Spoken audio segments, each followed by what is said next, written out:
Yesterday, February 3rd, a number of different groups came together to promote what was called the Day Without Immigrants. It's good for us to reflect on what our lives would be like without the immigrant community. You know, there's no long line of people waiting to take jobs, cleaning up after us in restaurants, cleaning up after us in the operating room at hospitals. There's no long line of native-born people waiting to take jobs in the meatpacking plants or as landscapers or in snow removal.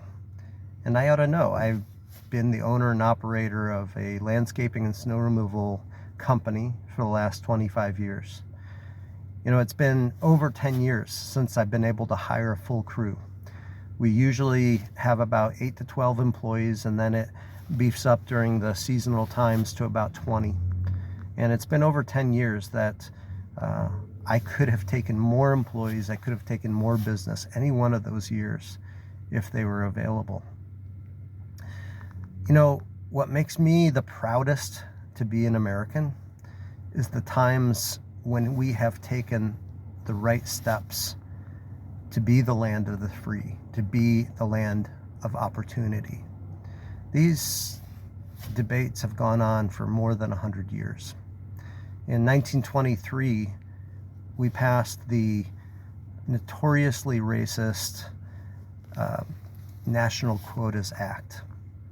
This act was based on the pseudoscience of eugenics of the 1920s, the same eugenics that were the basis for the theories propounded by the Nazi regime in the 30s and the 40s. Well, eugenics was popular in the U.S. in the 1920s and then the 1930s, and they were the basis for the National Quotas Act overtly. This act overtly stated that Nordic white races made better candidates for citizens in a democracy than other races. At the time, the people that we were trying to keep out of the U.S. were Jews, Eastern and Southern Europeans, and Asians. The actors change over the years, but the arguments are really the same. So many times throughout our history, our natural inclinations towards preservation have forced us to listen to those who tell us these xenophobic lies that immigrants are the problem. You know, if we were in the 1840s or 1850s here in DuPage County, if we were having a conversation about illegals, you know who we'd be talking about? Not Mexicans, not Jewish people. We'd be talking about the blacks. Because many of the blacks that were here had escaped slavery in the South and had come to the North illegally, only to find black laws in place, which kept them from becoming fully part of society. Now, our nation has not always gotten it right. But what makes me to be proudest to be an American is the moments where we have taken steps towards what is right, even faltering steps. And there have been those times. In the 1860s was one of them. The Emancipation Proclamation was a step in the right direction.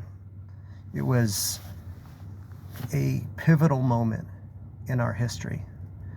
In 1965, we passed the Immigration and Naturalization Act of 1965, which, though an imperfect document, eliminated the National Quotas Act and was a step in the right direction.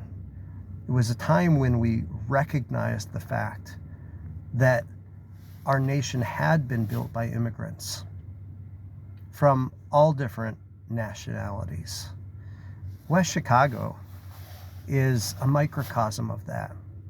There's been waves of immigrants, Irish immigrants who built the railroads, and German immigrants, and Mexican immigrants. And our local history is replete with stories that make me sad. In the 1930s, we had a thriving Mexican community living in very difficult circumstances in a boxcar camp. The 1930s were the years of the Great Depression, and it was another time when these voices came and said, the immigrants can be blamed for the problems. They will take our jobs. And so we deported 600,000 during that time period. In West Chicago specifically, there were only 2 Mexican families left after this time period. Later studies showed that over 60% of those deported were American citizens. But here in West Chicago, those that weren't deported fled because people were being rounded up indiscriminately. Up until the 1950s, the Mexican community in West Chicago was decimated. In the 1950s, with the Campbell's Soup Factory and other influences, we started to build a Mexican community again. And to this day, there are still laws on the books in subdivisions, though unenforceable and unconstitutional. No one took the time to expunge them, which make it illegal for blacks or Hispanics to own property in these subdivisions of West Chicago. These are the moments, these are the stories which make me sad and that we need to be honest about.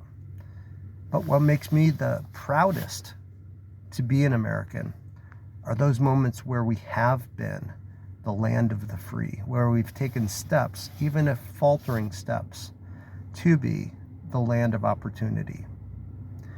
It rings very hollow to me when I hear people saying, why is it our job to take care of other countries?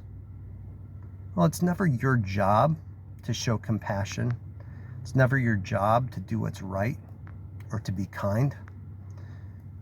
We do what is right because that's the society that we want to be.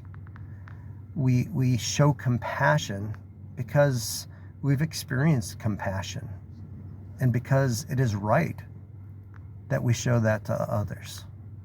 Every one of us is here because at some point in time, in some way, someone showed grace or compassion to an ancestor of yours who didn't do anything to deserve the right to be a citizen of the United States, but who was given that opportunity. And that's what we share. And that's what makes the United States uniquely admirable. That there have been those moments in our history where we have declared that is who we want to be. And it's always been a battle. These debates have raged for as long as we have been a nation. Let's let these better parts of our nature be dominant. To the immigrant community, I say, we are glad you are here. We want you to be here. Yes, we are a land of laws. Yes, we are a land in which we are bounded by the laws which we have decided collectively on and written down. But we also recognize that there is a difference between what is morally right and wrong and what is legal.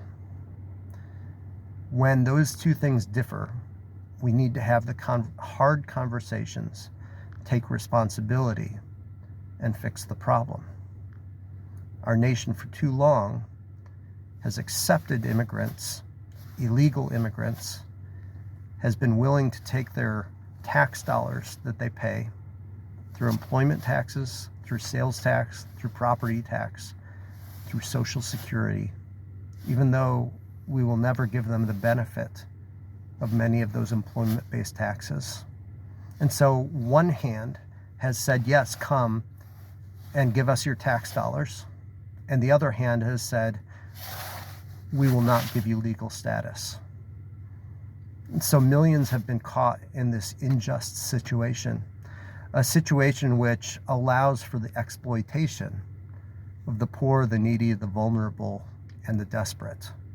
And yes, it is incumbent on us, those who have had the privilege and the opportunities to grow up as citizens of the United States, to address those issues.